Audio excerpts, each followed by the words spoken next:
চাকরি করতে তো সবাই পারে, তবে আমি চাচ্ছি ভিন্ন কিছু করতে। নদীতে প্রবল স্রোতের বিপরীতে যেমন নৌকা চালানো কঠিন, তার থেকেও অনেক বেশি কঠিন বাস্তব জীবনে নিজেকে সবার থেকে বিপরীত দিকে পরিচালনা করা। যেখানে আমার সমবয়সী সকলে চাকরির পেছনে ছুটছে দিনরাত, সেখানে আমি সবার বিপরীতে গিয়ে হাঁস মুরগি পালন করতেছি, খামার করতেছি, যার কারণে আমাকে কিন্তু প্রতিনিয়ত মানুষের কটু কথার সম্মুখীন হতে হচ্ছে। ছোটবেলা থেকেই আমার চাকরির প্রতি একটা অনীহা কাজ করে। ছোটবেলা থেকেই আমার প্রবল ইচ্ছে ব্যবসা করার। ব্যবসাকে আমি অনেক বেশি ভালোবাসি এবং সম্মান করি। অন্যের চাকরি করতে আমার তেমন একটা ভালো লাগে না। তবে আমি এতদিনে একটি জিনিস বুঝে গিয়েছি, উদ্যোক্তা হওয়া এবং নিজেকে একজন সফল ব্যবসায়ী হিসেবে তৈরি করা অনেক কঠিন। সারাদিন অক্লান্ত পরিশ্রম করে আমি যতটা ক্লান্ত না হই, তার থেকেও অনেক বেশি বিব্রত হই আমি মানুষের কথা শুনে।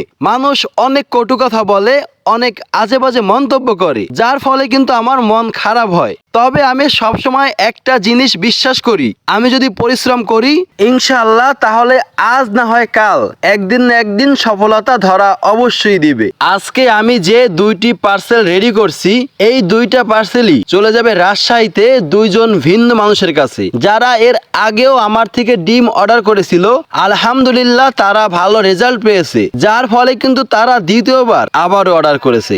আমি সবসময় চাই রিপিট কাস্টমার পেতে। ঈদের কারণে কয়েকদিন কিন্তু কুরিয়ার সার্ভিস বন্ধ ছিল, যার কারণে অনেক পার্সেল আমি পাঠাতে পারি নাই। এখন যেহেতু আবারও কুরিয়ার সার্ভিস চালু হয়েছে, তাই আমার কাছে যে অর্ডারগুলো জমেছিল সেইগুলো ডেলিভারি দেওয়ার চেষ্টা করতেছি। আপনারা আমার কাছে পাবেন অরিজিনাল মিশরীয় ফার্মি মুরগির বীজ ডিম, অরিজিনাল টাইগার মুরগির বীজ ডিম, পাবেন দেশি হাঁস এবং দেশি মুরগির বীজ ডিম, পাশাপাশি আমার কাছে পাবেন অরিজিনাল জাপানি কোয়েল পাখির বীজ ডিম।